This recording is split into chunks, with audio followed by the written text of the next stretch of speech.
Welcome to Be Bright channel. आज की इस वीडियो में हम 9th class physics federal board के चैप्टर नंबर 2 काइनेमेटिक्स के एक्सरसाइज एमसीक्यूज को विद कॉन्सेप्ट मार्क करेंगे। तो सबसे पहले एमसीक्यूज की स्टेटमेंट को रीड करते हैं। Change in position of a body from initial to final point is called. यहाँ पर वो कहता है कि किसी भी बॉडी की पोजीशन के अंदर इनिशियल और फाइनल पॉइंट के दरमियान अगर तब्दीली आती है तो वो क्या कहलाएगी। तो ऑप्शन ए हमारे पास है डिस्टेंस, ऑप्शन बी हमारे पास है डिस्प्लेसमेंट, ऑप्शन सी हमारे पास है स्पीड और ऑप्शन डी हमारे पास है वेलोसिटी। तो इसके हवाले से मैं आपको थोड़ा सा गाइड कर देता हूँ। यहाँ पर मैंने दो पॉइंट्स लिए हैं, एक पॉइंट ए है और एक पॉइंट बी है। मान लेते हैं कि ए जो है वो इनिशियल पॉइंट है और जो बी है वो हमारे पास फाइनल पॉइंट है। तो उनके दरमियान जो स्ट्रेट लाइन डिस्टेंस होता है, गौर से सुनिएगा, स्ट्रेट लाइन डिस्टेंस जो है वो डिस्प्लेसमेंट कहलाता है, जो कि एक वेक्टर क्वांटिटी होती है। जबकि हमारे पास जो स्ट्रेट लाइन ना हो, यानी जिसकी एक यूनि डायरेक्शन ना हो, वो हमारे पास सिर्फ डिस्टेंस कहलाता है। तो इसमें गौरतलब बात यह है कि जो हमारे पास डिस्प्लेसमेंट होता है वो भी इटसेल्फ एक डिस्टेंस ही होता है, लेकिन वो क्योंकि एक स्ट्रेट लाइन के अंदर होता है, यूनि डायरेक्शन के अंदर होता है, उसकी कोई ना कोई डायरेक्शन होती है, इस वजह से उसको एक ख़ास नाम दे दिया जाता है जिसको हम डिस्प्लेसमेंट कहते हैं। तो अगर हम बात करते हैं डिस्प्लेसमेंट की तो इसमें दोनों ही चीज़ें आती हैं, डिस्प्लेसमेंट इटसेल्फ भी और डिस्टेंस भी इसको हम कह सकते हैं। ये स्ट्रेट लाइन डिस्टेंस एक तरह का ये होता है। तो इसमें जो राइट ऑप्शन हमारे पास बनेगा स्पीड, और जो वेलोसिटी है ये तो कभी नहीं हो सकते, क्योंकि स्पीड जो होता है वो डिस्टेंस डिवाइडेड बाय टाइम होता है। कि अगर किसी चीज़ को टाइम के लिहाज से देखा जाए तो यहाँ पर टाइम के लिहाज से कोई बात नहीं की गई, तो सी और डी जो ऑप्शन इसके नहीं हो सकते। तो ऑप्शन ए हमारे पास है डिस्टेंस, ऑप्शन बी हमारे पास है डिस्प्लेसमेंट। तो इसमें से जो अगर हम देखें जो मोस्ट क्लोजेस्ट इसके साथ जो अप्रोच करता है वो हमारे पास डिस्टेंस इसका जो है वो राइट आंसर बनेगा, क्योंकि डिस्टेंस और डिस्प्लेसमेंट दोनों ही टर्म्स इसके अंदर कवर हो जाएंगी। उसके बाद सेकंड हमारे पास एमसीक्यूज़ है, motion of a screw of a rotating fan.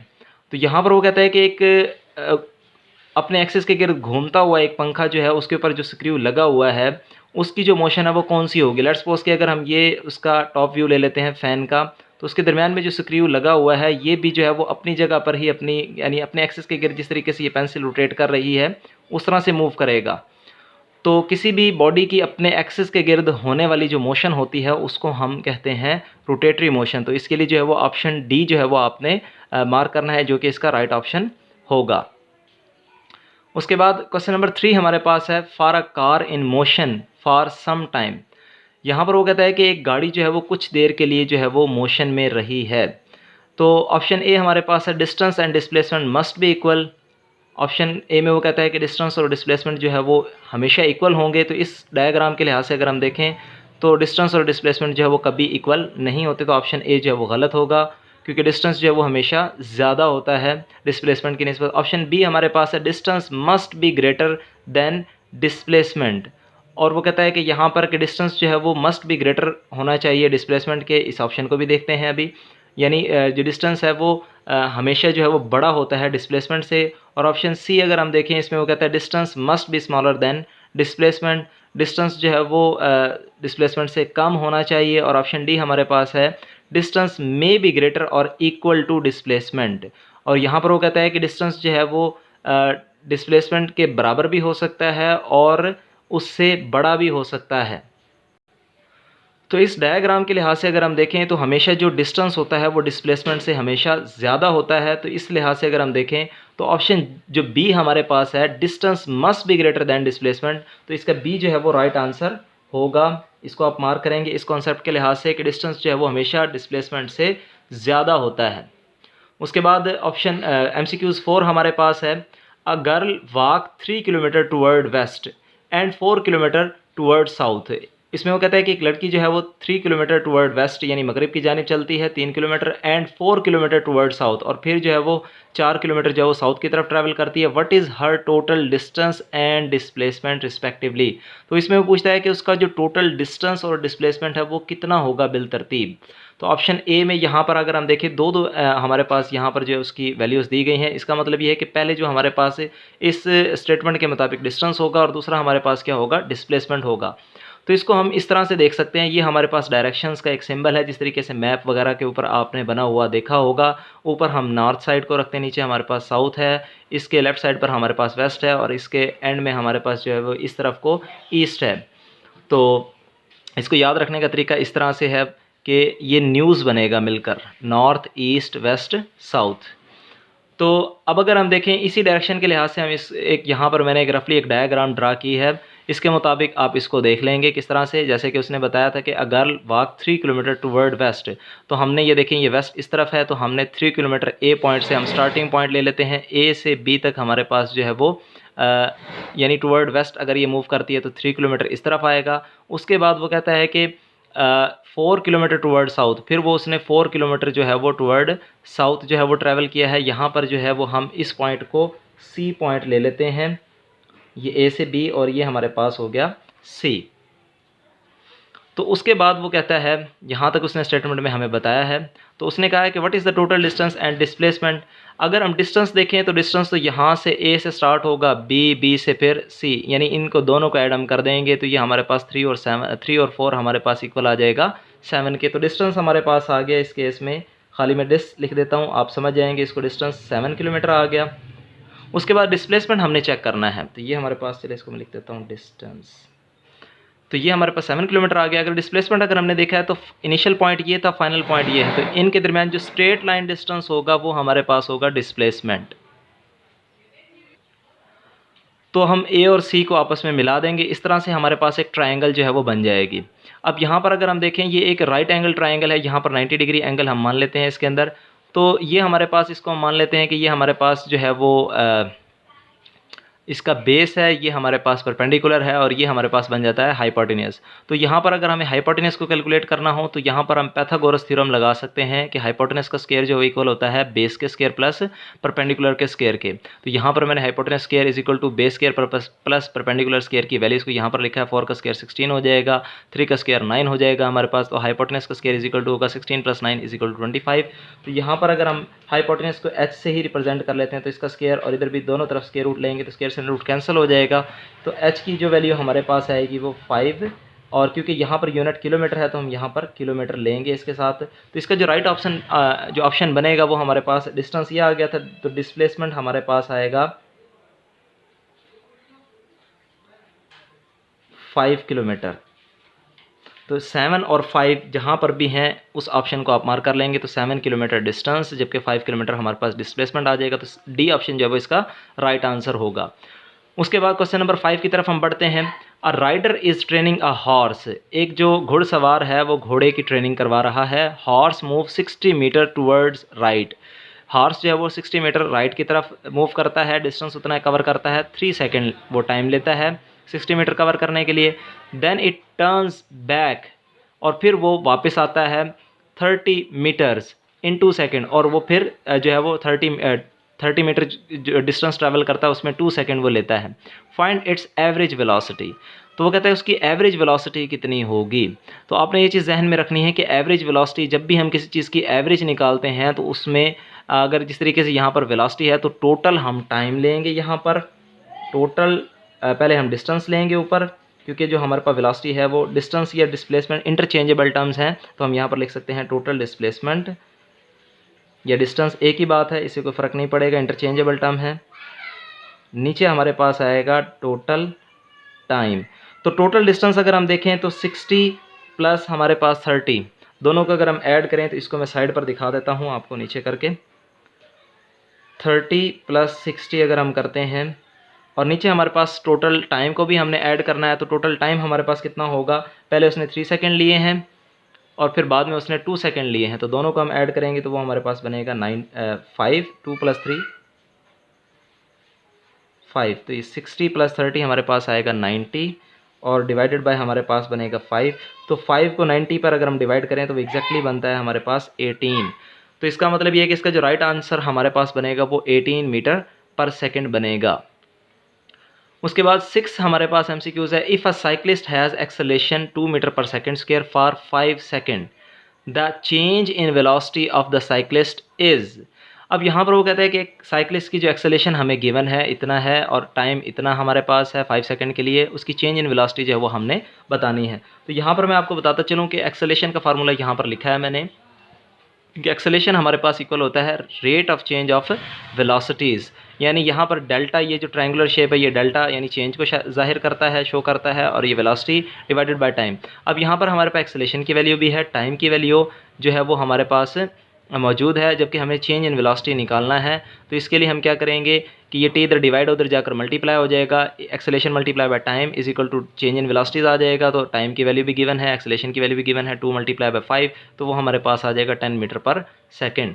उसके बाद क्वेश्चन नंबर 7 हमारे पास है, a car is moving with velocity 10 metre per second, it has acceleration of 2 metre per second square for 10 second, what is the final velocity of the car.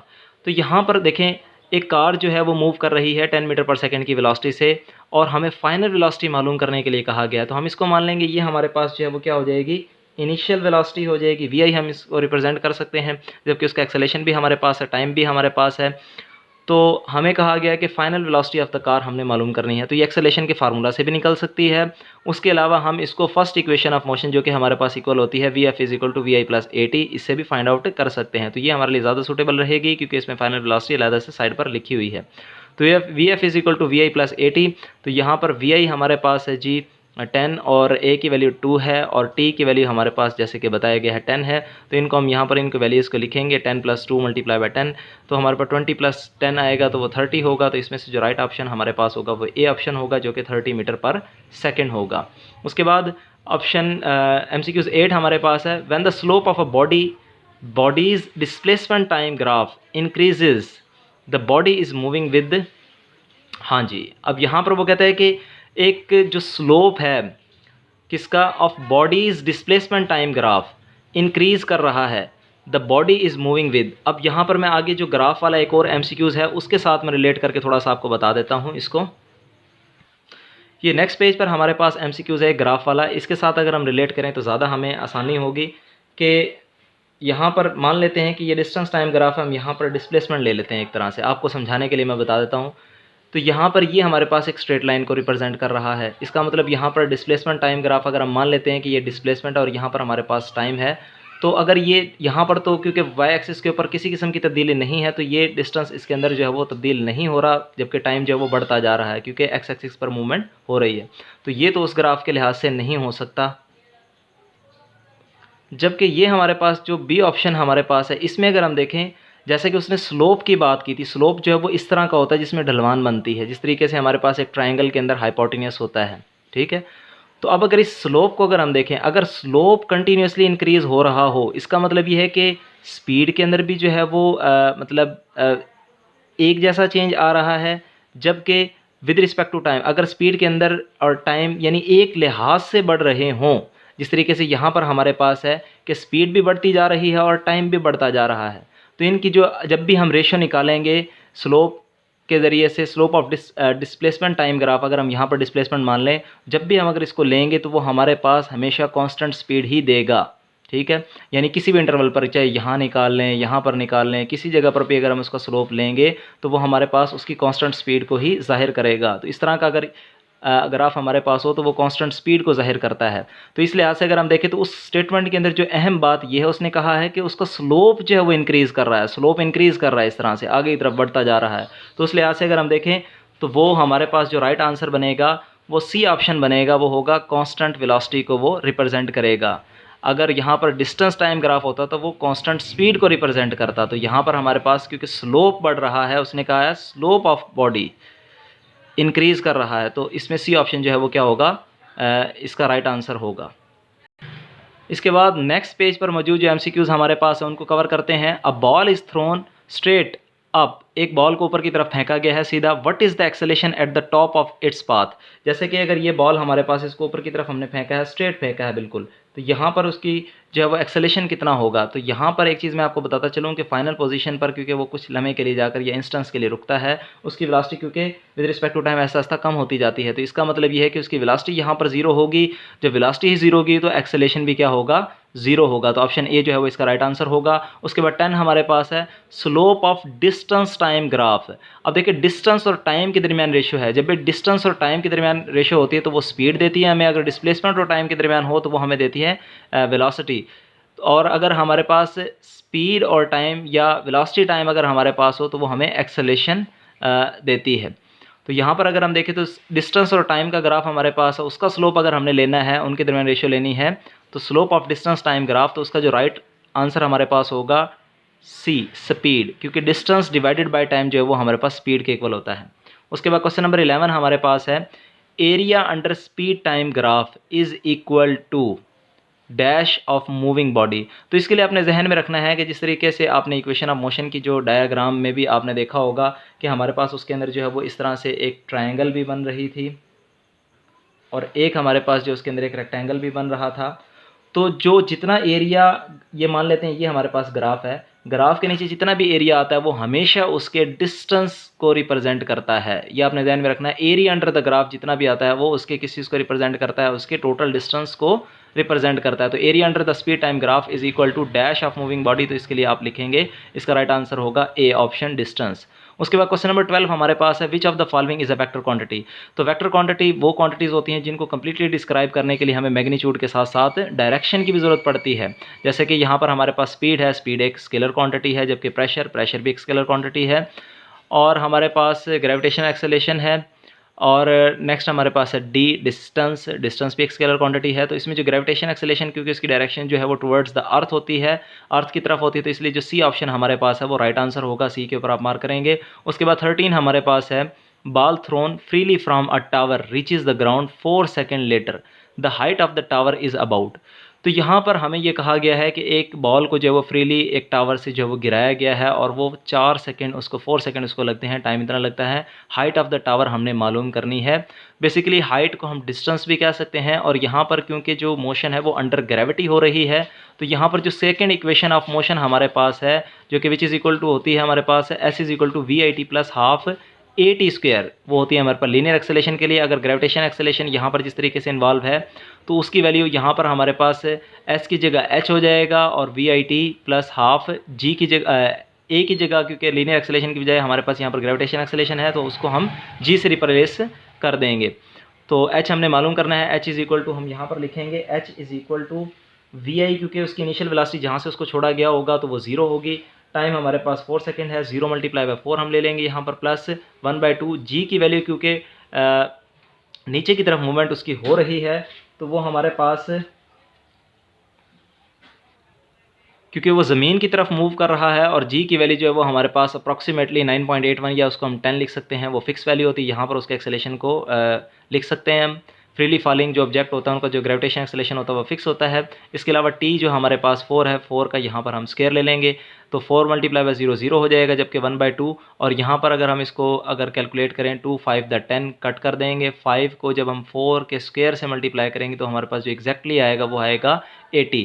तो क्योंकि height का unit हमारे पास metre होता है, तो ये 80 मीटर इसका right answer होगा। अब लास्ट MCQ इस चैप्टर का हमारे पास है, which of the following distance time graph represent the increasing speed of car. अब यहाँ पर अगर हम देखें तो इसमें वो कहता है कि इसमें कौन सा ग्राफ जो है इंक्रीजिंग स्पीड को रिप्रेजेंट कर रहा है। तो ये भी हमारे पास डिस्टेंस टाइम ग्राफ है, लेकिन यहाँ पर अगर हम देखें वाई एक्सिस के अलॉन्ग कोई तब्दीली नहीं आ रही, डिस्टेंस में तब्दीली आ ही नहीं रही टाइम के लिहाज से, तो इसका मतलब ये तो ऑब्जेक्ट रेस्ट में होगा। उसके बाद अगर हम यहाँ पर देखें तो डिस्टेंस और टाइम के दरमियान जो ग्राफ है वो कंटिन्यूसली जो है वो इंक्रीज़ कर रहा है, तो ये कांस्टेंट स्पीड को, जैसे कि इससे पहले MCQs में मैंने आपको बताया था, कांस्टेंट स्पीड को रिप्रेजेंट करेगा। जबकि यहाँ पर अगर हम देखें तो ये जो सी ऑप्शन हमारे पास है, इसमें अगर टाइम के अलॉन्ग अगर हम देखें तो, और या वर्टिकल एक्सिस के अलॉन्ग देखें, तो यहाँ पर वर्टिकल एक्सिस के अलॉन्ग जो है वो ऐसा ऐसा वो राइज कर रहा है। तो इसका मतलब ये है कि विद रिस्पेक्ट टू टाइम जो है वो डिस्टेंस जो है वो तब्दील हो रहा है और वो इंक्रीज़ हो रहा है। तो इसका मतलब ये है कि जो सी ऑप्शन हमारे पास है वो इंक्रीजिंग स्पीड को रिप्रेजेंट करेगा। जबकि यहाँ पर ये देखिए, यहाँ पर ये जाकर कांस्टेंट हो रहा है, ये इंक्रीज़ ऊपर की तरफ नहीं कर रहा, डिस्टेंस में कोई तब्दीली आगे जाकर जो है वो नहीं आ रही। तो इसका मतलब सी जो है वो राइट ऑप्शन इसका होगा। उम्मीद है आपको मेरी वीडियो पसंद आई होगी। अगर आपको मेरी वीडियो पसंद आई है तो मैं आपसे गुजारिश करूँगा, काइंडली लाजमी मेरी वीडियोस को जो है वो लाइक करें और मेरे चैनल को सब्सक्राइब करें और ज़्यादा से ज़्यादा दूसरे लोगों तक शेयर करें। Thank you.